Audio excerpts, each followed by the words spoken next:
a gente tenta, com essa estratégia, ser o mais justo possível, levar a informação da melhor forma possível, com a melhor comunicação, mas não existe mais prazo.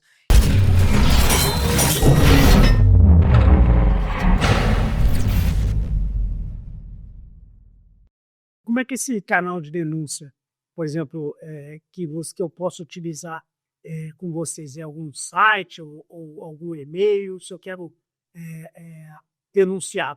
E eu não sei, além disso, você falou das fiscalizações da documentação, tem a presencial também, e alguma denúncia. Como é que faz que alguém quiser fazer uma denúncia porque está suspeitando que aquela empresa A, B ou C não está agindo de forma correta? Tá, eu queria complementar só umas coisas que o Carlos falou, porque a gente fez esse trabalho, né? Tem feito esse trabalho já há 5 anos, então a gente já viu muita coisa acontecendo, e quando ele fala, eu me recordo. É muito satisfatório a gente ver que o número de ARTs aumentou em razão do projeto, e assim nós tivemos em outros projetos também, né? A gente tem esses dados, essas estatísticas, essa parceria aí com a BIMEC. Mas isso é uma questão que a gente também se preocupa com a qualidade desse trabalho, né? Então não basta ter a ART, a gente tem que ter um trabalho que esteja em conformidade com as normas. E muitas vezes a gente vê que alguns trabalhos não estão adequados às normas que são pertinentes, tanto a NR13 quanto os códigos ASME. Por isso a gente tem feito rotineiramente esses momentos como esse, inclusive a gente agradece a oportunidade. E fizemos no final do ano passado, eu gostaria de deixar o link, né, para o pessoal depois clicar e ter acesso pelo site da BIMEC da cartilha, né, que é uma cartilha que a gente fez, onde tem lá todas as informações importantes sobre reforma de caldeira, sobre uma caldeira nova, ou seja, também para os fabricantes, para as revendas e um checklist. E então isso é uma coisa que eu queria complementar. Além disso, quando chegam e falam Wanderson, sobre essa questão do prazo, a estratégia das ações especiais setoriais, das notificações coletivas, são exatamente dar prazos para todos ao mesmo tempo, para não beneficiar um ou outro. Então, quando a gente solta um lote de milhares de notificações coletivas para um setor econômico, com uma orientação padronizada, e organiza eventos em parceria com as instituições, com o CREA, fazendo palestras, lives, nós temos até várias lives gravadas, né?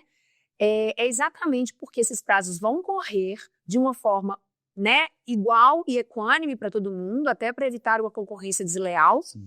E depois de vencidos esses prazos, não há que se falar em mais prazo, né? Então, a gente tenta, com essa estratégia, ser o mais justo possível, levar a informação da melhor forma possível, com a melhor comunicação, mas não existe mais prazo. Então, essa informação ou esse entendimento que você recebe, ele é completamente incorreto, porque o prazo já foi concedido na notificação. Sim. Ademais, mais do que pensar no prazo que o fiscal vai dar, e isso me impressiona, é a ausência do conhecimento do risco. Sim. Que ali está. Porque nós precisamos de esperar quantas barragens acontecerem mais para a gente entender que isso é sério. Nós precisamos de esperar quantos laticínios explodirem mais para acontecer que isso é sério, para entender que isso é sério. Então, é o tipo do acidente que a gente chama de acidente ampliado. Eu não posso ter que esperar. Então, existe o risco, ele é grave e iminente. Esse é um equipamento que explode se não tiver a manutenção adequada. Então, não há que se falar de prazo. É um risco de explosão, né? E nós estamos falando de vidas. Quanto vale uma vida? Né? Então, é sobre isso.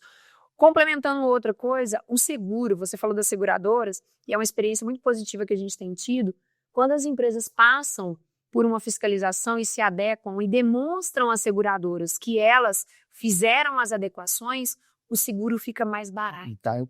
Então, isso é economicamente interessante para que a empresa tenha conhecimento, porque isso a gente já percebeu em todos os segmentos que passamos, os postos de combustíveis, esses estabelecimentos.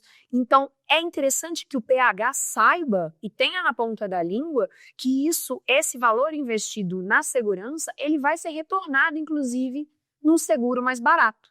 E é uma dica interessante. A questão do mineral, Carlos, que você falou da água, eu só queria complementar, que existem águas que têm muita sujidade ou produto, enfim, elas não são puras. E por isso há necessidade do tratamento, porque ele fica incrustado tanto nas tubulações, né? E aí pode entupir uma tubulação, quanto ele pode chegar nas válvulas. E aí ele pode entupir uma válvula de segurança. Para quem é leigo aqui, é a mesma coisa que uma panela de pressão que não tivesse aquela coisinha, como é que chama aquilo? De uma válvula, isso. Da panela de pressão. Não soltasse a pressão. O que vai acontecer, pessoal? É a mesma coisa. E outra coisa, a gente já pega muito em fiscalização a válvula regulada em pressão incompatível com a pressão que deveria ser. Pensa aí, pessoal, a pressão deveria ser 9, a válvula de segurança abre a 12. O que vai acontecer? Vai explodir primeiro. A gente pega isso diuturnamente. Uma válvula que foi regulada para abrir numa pressão superior à pressão máxima de trabalho admissível. Então, é muito sério isso.